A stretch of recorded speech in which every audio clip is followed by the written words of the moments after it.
Hello everyone, welcome back to free India education. दोस्तों, आज का सेशन जो है वो राइटिंग स्किल डेवलपमेंट के बारे में है, ठीक है। और ये बहुत ही इम्पॉर्टेंट है for exam point of view.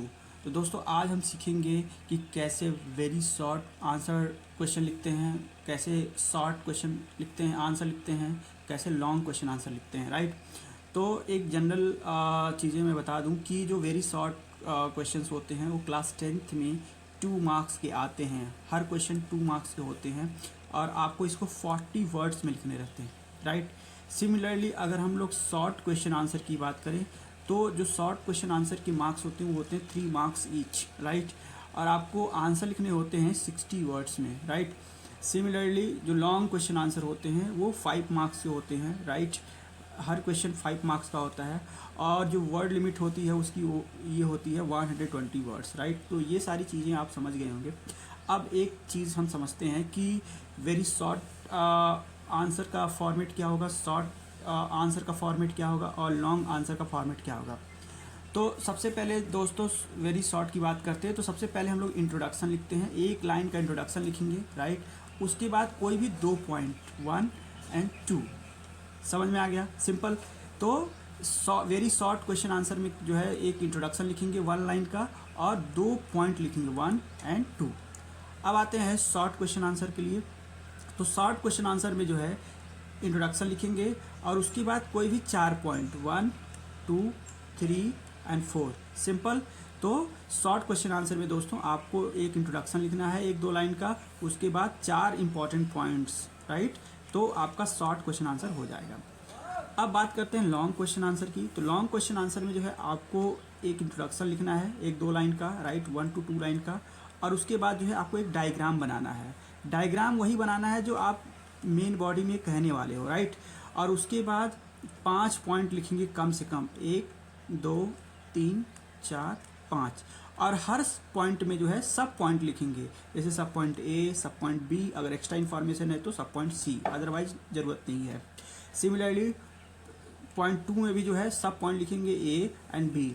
यानी कुल मिला के कहने का मतलब है 5 मेन पॉइंट लिखेंगे और उनमें उनका एक्सप्लेनेशन जो है 1 से 2 पॉइंट में करेंगे, ठीक है। अच्छा, लास्ट में जो है हम क्या लिखेंगे, कंक्लूजन लिखेंगे, राइट। तो this is the general and standard format to write any questions answer, right. अब जो है हम लोग इसको 1 by 1 एक एग्जाम्पल के साथ समझते हैं कि कैसे आंसर को लिखना है।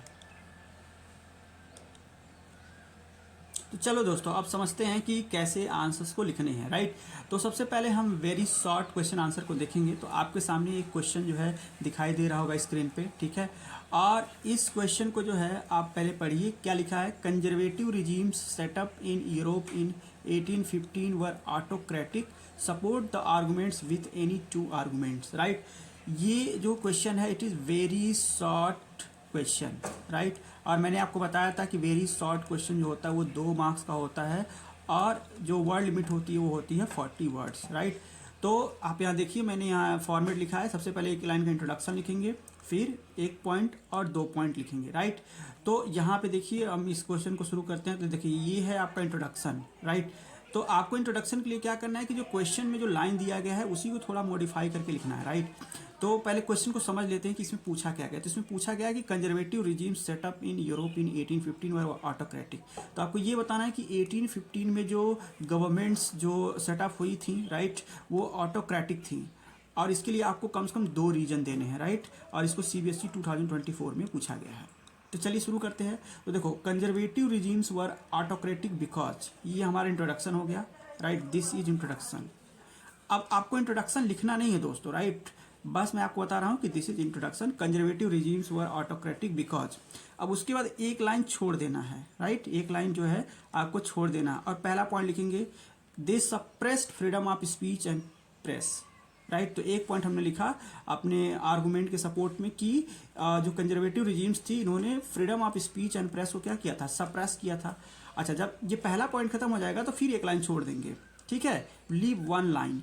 उसके बाद जो है दूसरा पॉइंट लिखेंगे कि they did not allow political participation और democracy and maintained strict control through censorship and police. Right. तो ये हमारा दूसरा पॉइंट है। तो हमने इंट्रोडक्शन लिख लिया, हमने पहला पॉइंट भी लिख लिया और हमने दूसरा पॉइंट भी लिया। तो इस तरह से ये हमारा वेरी शॉर्ट क्वेश्चन का जो है आंसर का फॉर्मेट है। समझ में आ गया दोस्तों? ओके, अब जो है अब दोस्तों जो है हम शॉर्ट क्वेश्चन आंसर देखेंगे, राइट, कि शॉर्ट क्वेश्चन आंसर का फॉर्मेट क्या होता है, राइट। तो शॉर्ट क्वेश्चन आंसर का सबसे पहले देखते हैं। तो क्वेश्चन देखते हैं कि describe the historical factors that contributed to the emergence of nationalist tension in the Balkans, right. तो ये क्वेश्चन है हमारा जिसको पूछा गया था सीबीएसई में 2025 में।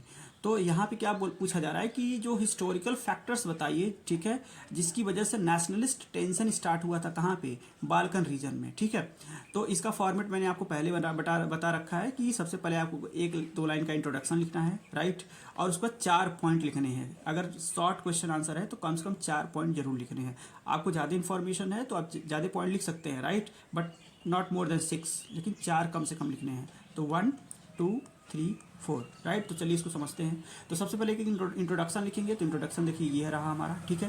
तो क्या लिखा है यहाँ पे, nationalist tensions in the Balkan arose due to, क्योंकि हमसे रीजन पूछा गया है कि नेशनलिस्ट टेंशन क्यों अरोज हुआ बाल्कन रीजन में, राइट। तो मैंने क्या बताया कि आपको 4 पॉइंट कम से कम लिखने हैं। तो यहाँ पे पहले एक लाइन छोड़ देना है यहाँ पे इंट्रोडक्शन के बाद, और फिर 4 पॉइंट लिखने हैं। तो पहला point, decline of the Ottoman Empire created power vacuum. तो पहला रीजन ये था कि जो नेशनलिस्ट टेंशंस अरोज हो रहे थे बाल्कन रीजन में, इसका पहला रीजन था कि ऑटोमन एम्पायर डिक्लाइन कर रहा था, जिसकी वजह से पावर वैक्यूम क्रिएट हो रहा था, जिसको फिल करने के लिए जो है नेशनलिस्ट टेंशन स्टार्ट हो रहे थे। सेकेंड हमारा है कि rise of nationalism among Balkan state like Serbia and Greece. तो कुछ बाल्कन स्टेट्स थे जैसे सर्बिया हो गया, ग्रीस हो गया, यहाँ पे भी क्या हो रहा था कि नेशनलिज्म का जो है ये नेशनलिज्म की फीलिंग जो है इमर्ज हो रही थी, राइट। थर्ड पॉइंट है हमारा rivalry among European powers such as Russia, Austria, Hungary for control. तो देखो बहुत सारी यूरोपियन पावर्स थी जो इन रीजन्स को कंट्रोल करना चाहती थी। अगर पर्टिकुलरली हम लोग बात करें कंट्रीज़ की, तो जैसे रशिया हो गया, ऑस्ट्रो हंगेरियन कंट्रीज़ हो गए, राइट। तो ये लोगों का क्या था कि ये इस रीजन में कंट्रोल करना चाहती थी, और फिर इसीलिए जो है ये कुछ कंट्रीज़ को सपोर्ट कर रही थी ताकि उनके अंदर जो है नेशनलिस्ट फीलिंग आए और फिर वो उनके साथ मिलके जो है उस एरियाज़ को कंट्रोल करें। जो फोर्थ हमारा है वो है हमारा कि जो ये रीजन था, राइट, जो ये रीजन था ये एथनिक डाइवर्सिटी की वजह से काफ़ी ज़्यादा कन्फ्लिक्ट में रहता था, राइट, क्योंकि एथनिक डाइवर्सिटी की वजह से क्या हो रहा था कि जो टेरिटरीज थी उसके ऊपर कन्फ्लिक्ट हो रहा था, राइट। तो ये 4 पॉइंट जो है हमको लिखने थे, राइट, जिसको हमने लिख दिया। हाँ, 2 पॉइंट और आपको आ रहे हैं तो 2 पॉइंट और लिखिए, like but not more than 6। तो ये हमारा आंसर का फॉर्मेट रहेगा, ठीक है, शॉर्ट क्वेश्चन का। समझ में आ गया? ओके। तो अब आते हैं लॉन्ग क्वेश्चन आंसर पे, ठीक है। तो लॉन्ग क्वेश्चन आंसर हम कैसे लिखते हैं इसका हम लोग देखते हैं। तो सबसे पहले एक क्वेश्चन पढ़ते हैं जिसको सीबीएसई 2025 में पूछा गया था कि the political and constitutional changes that came in the wake of the French Revolution led to the transfer of sovereignty from monarchy to a body of French citizens, explain this statement. तो आपको ये बताना है कि जो French revolution हुआ था, right, French revolution की वजह से जो सॉवरेनिटी थी, ठीक है, वो ट्रांसफ़र हो जाती है मोनार्क टू सिटीजन्स, राइट। तो इसके क्या रिजल्ट हुए, ठीक है, ये आपको बताना है। कौन कौन से कॉन्स्टिट्यूशनल चेंजेस किए गए वहाँ फ्रांस में, ये सारी चीज़ें आपको बताना है।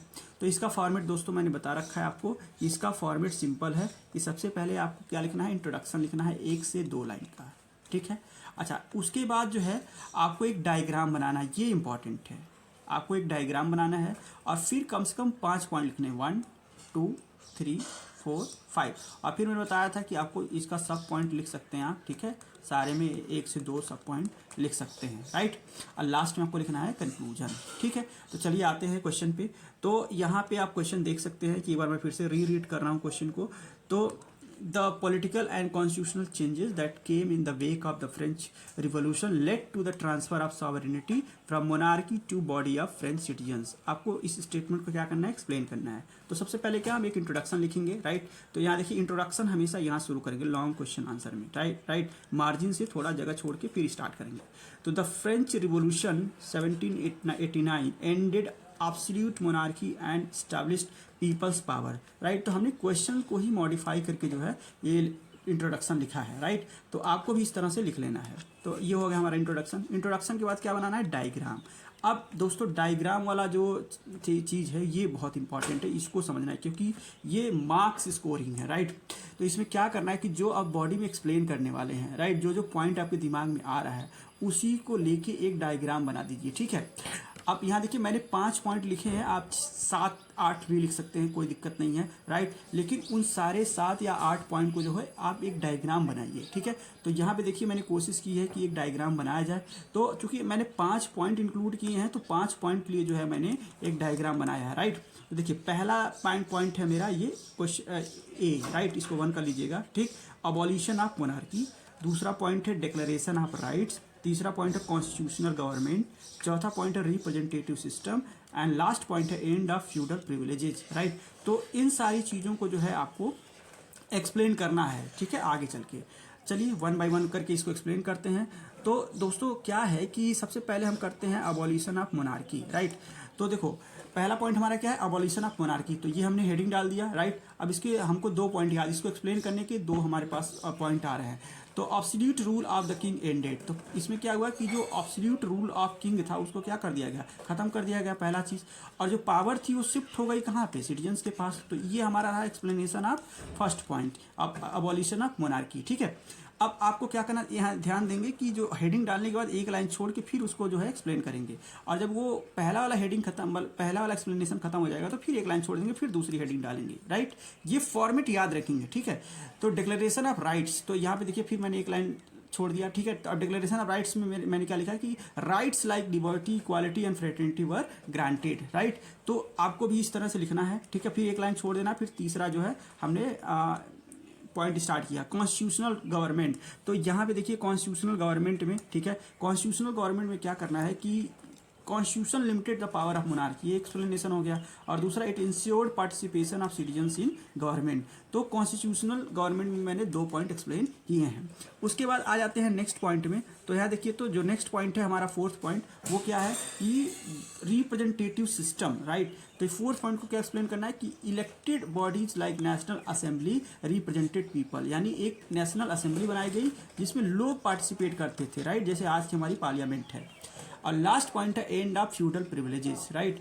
तो इसको मैंने एक्सप्लेन किया कि special rights of nobles and clergy were abolished. आपको पता होगा फ्रेंच रिवोल्यूशन, फ्रेंच रिजीम में जो है जब वहाँ पे मोनार्की थी तो जो क्लर्जी होते थे और जो नोबल्स होते थे, जिसको फर्स्ट और सेकेंड स्टेट बोलते थे, उनको काफ़ी ज़्यादा प्रिविलेजेस प्राप्त थे।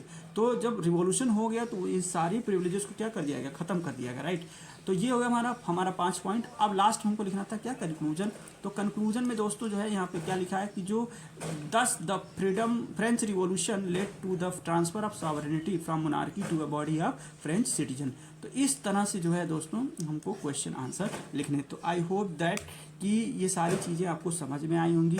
इसको अच्छे से दिमाग में बैठाइए, प्रैक्टिस करिए, कई बार आंसर देख के लिखिए, कोई दिक्कत नहीं, बस फॉर्मेट को याद रखिए, राइट, डायग्राम वगैरह बनाइए।